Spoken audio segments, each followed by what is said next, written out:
बिस्मिल्लाहिर्रहमानिर्रहीम। नाज़रीन, तक़लीद का सबूत कुरान मजीद फ़ुरक़ान हमीद की आयात से है।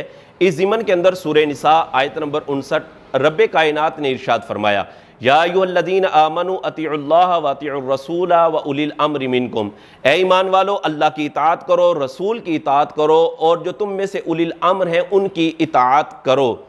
इस आय पाक के अंदर अल्लाह रब्बुल इज़्ज़त ने 3 इताअतों का जिक्र फरमाया है, अपनी इताअत का, अपने रसूल की इताअत का और जो उलिल अम्र हैं उनकी इताअत का फरमाया है। और इस आयत से ये बात भी वाज़ेह होती है कि ये जो तीसरी इताअत है ये पहली 2 इताअतों के ज़िमन और उनके साये में है। यही वजह है कि रब ताला ने पहली 2 के अंदर अतीउ का कलीमा इरशाद फरमाया है, जबकि तीसरी में अतीउ का कलीमा इरशाद नहीं फरमाया, जिससे ये वाज़ेह होता है कि ये जो तीसरी इताअत है ये पहली 2 इताअतों के ज़िमन और उनके साये में है। और इससे ये बात भी वाज़ेह हो जाती है कि ये जो कहा जाता है कि जी अल्लाह की इताअत करो, अल्लाह के रसूल की इताअत करो और तीसरी चीज़ की तरफ ना जाओ। और ये बात भी बयान की जाती है, जब कुरान और हदीस मौजूद है तो इमाम की बात या इमाम की तकलीद करने की क्या ज़रूरत पड़ी है। तो ये कुरान की आयत बिल्कुल वाज़ेह इस हवाले से बयान किया जा रहा है कि अल्लाह की इताअत करो, अल्लाह के रसूल की इताअत करो और जो तुम में से उलिल अम्र हैं उनकी इताअत करो। तो उलिल अम्र कौन लोग हैं?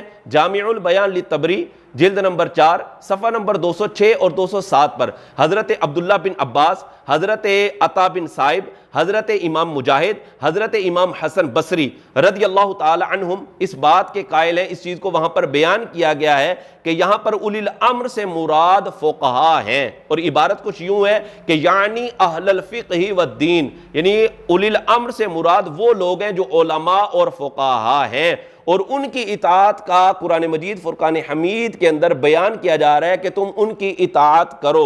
और उनकी इताअत करना यानी उनकी पैरवी करना है और उनकी तकलीद करना है। नाज़रीन, इस बात को हम पहले भी अपने वीडियो क्लिप के अंदर बयान कर चुके हैं कि ये जो हम इमाम की तकलीद और पैरवी करते हैं हम उन अहकाम में करते हैं जो कुरान और हदीस के अंदर मुकम्मल तौर पर वाज़ेह नहीं है। जब हम कुरान पढ़ते हैं तो मुतअद्दिद मकामात पर ऐसी आयात हमें नजर आती हैं कि जिनमें एक एक कलीमे के 2-2, 3-3 मानी होते हैं। लिहाजा अब उस माना को समझना जो कि माना सही माना है उसको समझने में हमें इमाम की पैरवी और इमाम की तकलीद करनी पड़ेगी। और इसका हुक्म कुरान मजीद फ़ुरक़ान हमीद की इस आयत से मिल रहा है। इसी तरह कुरान मजीद फ़ुरक़ान हमीद की एक और आयत पाक, ये सूरह नहल आयत नंबर 43 है।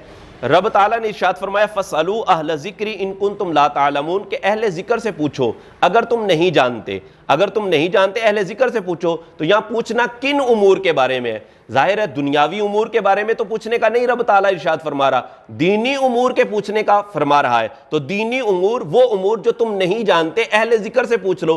अहले ज़िक्र से कौन लोग मुराद हैं? जाहिर है अहले ज़िक्र से मुराद उलमा है, अहले ज़िक्र से मुराद फ़ुक़हा है। यानी रब ताला इरशाद फरमा रहा है कि दीनी वो उमूर कि जो तुम नहीं जानते वो उलमा से पूछ लो। और इससे ये बात भी वाज़ेह हो रही है कि पूछना किस लिए है? पूछना इसलिए कि पूछकर उनकी बात पर अमल कर लो, उनकी बात की पैरवी कर लो।